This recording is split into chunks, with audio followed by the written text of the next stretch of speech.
Bonjour à tous. Vous allez découvrir l'architecture distribuée. C'est une façon de concevoir des systèmes complexes en les décomposant en plusieurs composants plus faciles à gérer. Imaginez un puzzle, où chaque pièce peut être manipulée séparément sans affecter les autres. De même, dans la conception distribuée, chaque composant est conçu pour fonctionner de manière indépendante, ce qui rend le système tout entier plus robuste et adaptable. Passons maintenant à les composants d'une architecture distribuée. Ces composants sont conçus pour fonctionner de manière indépendante, ce qui leur permet de s'adapter facilement aux changements et de maintenir la santé globale du système. En répartissant les différentes parties de l'application en plusieurs couches et services interconnectés, on favorise la modularité, la scalabilité et la résilience. Cela signifie que si un composant rencontre des difficultés, les autres peuvent continuer à fonctionner normalement, sans affecter le système entier. Maintenant que nous avons parlé des composants d'une architecture distribuée, passons aux clients. Les clients représentent le point d'entrée du système distribué et sont l'interface entre l'utilisateur final et les services distants exposés par l'architecture. Les applications web sont un type de client qui fonctionne via un navigateur, en utilisant des technologies telles que HTML, CSS, JavaScript et frameworks comme React ou Angular. Ils bénéficient d'avantages tels qu'un déploiement sans besoin de local, une mise à jour centralisée et une accessibilité multiplateforme. Les composants clients de l'architecture distribuée incluent les applications mobiles et desktop. Les applications mobiles sont déployées sur Android et iOS, avec technologies telles que Java, Kotlin pour les applications natives ou Flutter, React Native pour les cross-platforms. Elles présentent des défis tels que la connexion réseau instable et la gestion du cache local. D'autre part, les applications desktop sont installées localement sur l'ordinateur, comme des clients métiers ou des outils internes. Elles communiquent avec le backend via API REST ou WebSocket, offrant un accès à des ressources locales et des performances élevées. Passons maintenant à d'autres systèmes qui peuvent fonctionner en tant que clients dans une architecture distribuée. Nous avons d'autres applications ou services qui communiquent avec les composants de l'architecture, comme des microservices ou des systèmes partenaires. Cela peut inclure également des appareils connectés tels que des capteurs ou des systèmes industriels de l'IoT qui émettent des données à collecter et analyser. Ces clients jouent un rôle crucial dans la communication automatisée, comme le fait l'envoi de requêtes via API, les messages, Kafka, RabbitMQ ou les webhooks pour initier les appels vers les services distants et transférer les données d'utilisateurs ainsi que les paramètres. Consommation des services est une fonction clé dans l'architecture distribuée. Pour accéder aux services exposés par le backend, les clients utilisent des protocoles tels que les services REST ou les microservices. La gestion de ces appels implique des éléments importants comme l'authentification et l'autorisation pour s'assurer de la sécurité, ainsi que la mise en forme des données présentées sous différentes formes comme des tableaux ou des graphiques. Les clients doivent également interagir avec les utilisateurs de manière efficace, offrant des réponses visuelles, des messages d'erreur et des notifications pour une expérience utilisateur globale. Maintenant que nous avons vu les responsabilités non prises en charge par le client, il est temps de passer à la manière dont les clients jouent un rôle crucial dans l'architecture distribuée. Les clients sont chargés de la scalabilité, qui est essentielle pour supporter un grand nombre d'utilisateurs, une indépendance du backend pour offrir une expérience utilisateur fluide et une séparation claire des responsabilités entre les différents composants. Cela nous permet également d'optimiser l'expérience utilisateur. Les serveurs applicatifs sont le cœur fonctionnel d'une architecture distribuée, implémentant la logique métier et orchestrant les traitements. Ils assurent également la communication entre les clients et les autres composants, tels que les bases de données et les services externes. Les serveurs applicatifs sont généralement déployés sur des serveurs physiques ou virtuels, et leur rôle principal est d'héberger la logique métier de l'application. Ils implémentent les règles métiers de l'application, telles que les calculs, validations et règles de décision, tout en séparant clairement les différents aspects de l'application, présentation, client, métier, serveur applicatif, et données, base de données. Cette séparation permet une meilleure maintenabilité et une évolution indépendante du front-end. Passons maintenant à l'exposition des services par les serveurs applicatifs. Ces composants sont responsables de rendre disponibles des services accessibles à distance aux différents utilisateurs. Les exemples de ces services incluent les API REST, HTTP, HTTPS, les API GraphQL, ainsi que les services RPC, gRPC. Ces services sont consommés par une large gamme d'applications telles que les applications web, mobiles et desktop, ainsi que d'autres microservices. La gestion des règles fonctionnelles est également un aspect crucial, où se trouvent les règles de validation, les autorisations et les contraintes métiers, qui garantissent la cohérence fonctionnelle du système, tout en évitant la duplication de règles côté client. Les serveurs applicatifs sont caractérisés par leur headless, ce qui signifie qu'ils ne conservent pas l'état de la session utilisateur. Chaque requête est indépendante et complète, ce qui permet de stocker l'état dans une base de données ou un cache distribué. Cette approche offre plusieurs avantages, notamment une meilleure tolérance aux pannes et une facilité de montée en charge. De plus, les serveurs applicatifs sont duplicables, ce qui signifie qu'il est possible de déployer plusieurs instances identiques pour offrir la même fonctionnalité. Cette duplication permet d'améliorer la haute disponibilité et la continuité de service en cas de panne, tout en favorisant une distribution équitable de la charge grâce à un load balancé. Passons maintenant à la gestion scalable des serveurs applicatifs. L'ajout ou la suppression dynamique d'instances selon la charge est une approche courante pour maintenir nos disponibilités et une efficacité optimale. Cette stratégie se base sur le nombre de requêtes, CPU, mémoire et temps de réponse. C'est une caractéristique clé des architectures modernes et du cloud computing. Les technologies courantes utilisées pour cette approche incluent les frameworks backend tels que Spring Boot, Node.js avec Nest.js ou Express, .NET Core, Django ou Fast API. De plus, le déploiement est géré par Docker, Kubernetes et les principaux fournisseurs de clouds tels que AWS, Azure et GCP.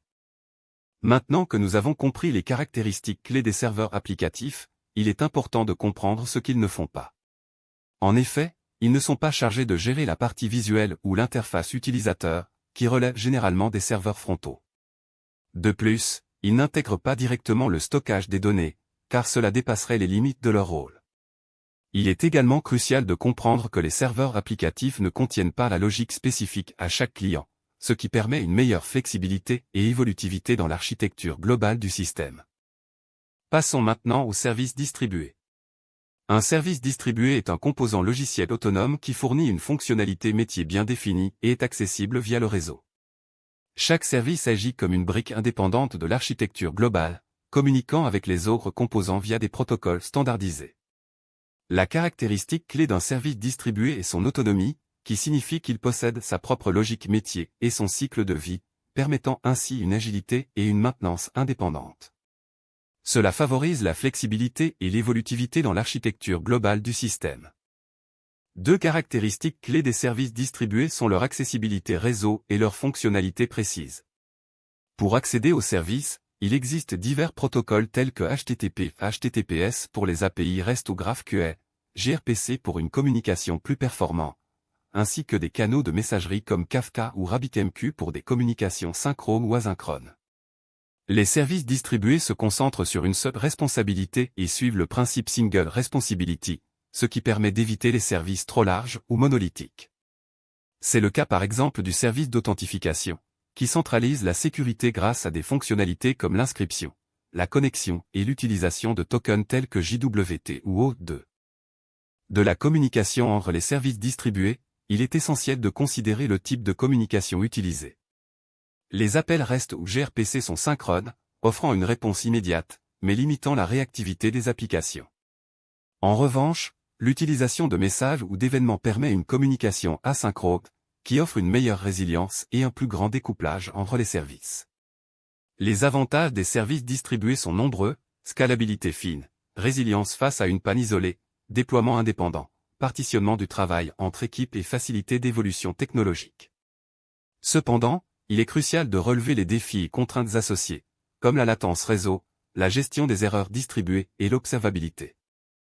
Organisation des données dans une architecture distribuée, il est essentiel de considérer les approches pour gérer les données.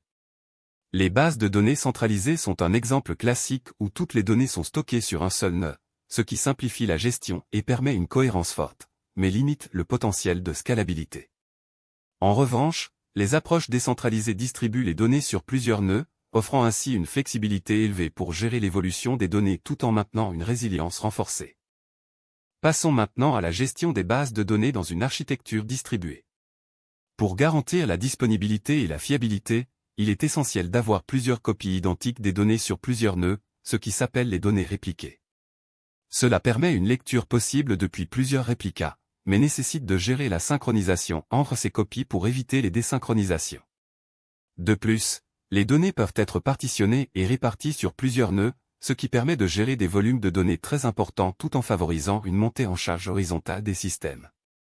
Maintenant que nous avons abordé la partitionnement horizontal avec le concept de sharding, il est essentiel d'examiner comment gérer les requêtes transversales complexes sur ces partitions.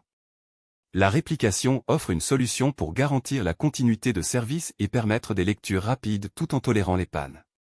Nous allons explorer davantage ces concepts pour comprendre comment ils sont utilisés dans les architectures de base de données distribuées. Maintenant que nous avons discuté des avantages du sharding, il est essentiel de comprendre comment gérer la cohérence des données en temps réel. La consistance est un concept clé qui garantit que les données lui sont correctes et à jour, mais elle peut être un frein pour les performances. Les modèles courants incluent la consistance forte, où toute lecture retourne immédiatement la dernière valeur écrite, et la consistance éventuelle, où les données deviennent cohérentes après un certain délai. La latence joue également un rôle crucial, car elle détermine le temps nécessaire pour accéder aux données. C'est un compromis fréquent entre une faible latence et une forte consistance. La durée de réponse est importante, mais la cohérence des données lève souvent les priorités. Maintenant que nous avons discuté des défis liés à la gestion des bases de données distribuées, il est clair qu'il est essentiel d'adopter des stratégies pour surmonter ces obstacles. Les stratégies telles que le cache, la réplication et le monitoring sont cruciales pour garantir une scalabilité horizontale, une haute disponibilité, une tolérance aux pannes et une adaptation à les architectures cloud et microservices. Cela nous permet de mettre en œuvre des solutions robustes pour gérer les bases de données et répondre aux besoins évoluants des applications distribuées. Passons maintenant à la répartition des charges, qui est un élément clé pour garantir une utilisation efficace et équilibrée du système. Le load balancé joue un rôle essentiel en recevant les requêtes des clients et en répartissant ces dernières entre plusieurs instances de serveurs disponibles. Cela permet de masquer la complexité interne de l'architecture et de fournir une expérience utilisateur plus stable et plus rapide, car le client ne sait jamais à quelle instance du serveur il va être redirigé. En outre, le load balancé peut également gérer les réponses des instances et renvoyer les résultats au client, ce qui est essentiel pour maintenir une efficacité optimale dans le système. La distribution des requêtes vers plusieurs serveurs est cruciale pour gérer les charges lourdes et garantir une utilisation optimale des ressources. Les algorithmes de répartition permettent de faire la distinction entre différents types de trafic, comme par exemple les requêtes GET vs POST, afin d'optimiser la charge sur chaque serveur. Cela signifie que le load balancé ne distribue pas toutes les requêtes de manière égale, mais utilise des critères spécifiques pour décider quels serveurs doivent traiter lesquelles demandes. Ensuite, l'équilibrage de la charge est essentiel pour éviter une surcharge d'un seul serveur et garantir une utilisation optimale des CPU et de la mémoire. Cela nous permet d'améliorer la performance globale du système et de supporter les pics de trafic avec plus de facilité. Poursuivons notre exploration du load balancé. La disponibilité est cruciale pour assurer que le service reste accessible aux utilisateurs, même en cas de panne d'un serveur. Si l'un des serveurs tombe, le trafic est redirecting automatiquement vers les autres serveurs disponibles. Cela évite les interruptions visibles et garantit une expérience utilisateur fluide. Ensuite, il est important que le système soit capable de tolérer les pannes et de continuer à fonctionner malgré ces défaillances. Pour ce faire, il est déployé un mécanisme appelé « else check » qui vérifie périodiquement l'état des serveurs et exclut ceux qui ne sont pas disponibles. Cela permet de garantir la continuité de service et d'éviter les perturbations. Maintenant que nous avons exploré les algorithmes de répartition pour le load balancé, passons à les types de load balancé disponibles. Nous avons trois principaux types, logiciels, matériel et cloud. Les logiciels sont des solutions open source comme Jinx ou HAProxy qui peuvent être déployés sur des serveurs virtuels ou physiques. En revanche, les appliances réseau dédiées sont conçues spécifiquement pour le load balancé et offrent une performance optimale. Les solutions cloud, comme AWS ELB, ALB, Azure Load Balancé et Google Cloud Load Balancing, sont des services en ligne qui facilitent la gestion du trafic de manière évolutive et flexible. Il est important de noter que le load balancé ne gère pas la logique métier ou le traitement des données, mais se concentre uniquement sur la gestion du trafic. Passons maintenant à la mise en œuvre du cache distribué. Comme indiqué sur le slide précédent, il permet de réduire la charge sur les bases de données en stockant temporairement des données fréquemment consultées. Les rôles du cache sont multiples, il réduit la latence, évite les requêtes répétitives vers la base et améliore la stabilité du système. Cela signifie que le système peut répondre plus rapidement aux utilisateurs et que les bases de données sont moins sollicitées. Deux types principaux de cache existent, le cache en mémoire locale et le cache distribué partagé. Le cache en mémoire est stocké dans la mémoire du serveur, ce qui rend les requêtes très rapides. Cependant, il ne peut pas être partagé entre plusieurs instances. En revanche, le cache distribué partagé offre une cohérence à l'échelle du système et supporte la scalabilité horizontale. Ce type de cache présente plusieurs avantages, une forte amélioration des performances, une réduction de la latence et une meilleure scalabilité. Il protège également les bases de données en stockant temporairement des données fréquemment consultées. Cependant, il est important de prendre en compte quelques points d'attention, la gestion de l'expiration des données, la cohérence cache-base et le risque de perte de données en cas de panne. Passons maintenant au bus de messages, un composant middleware essentiel pour les systèmes distribués.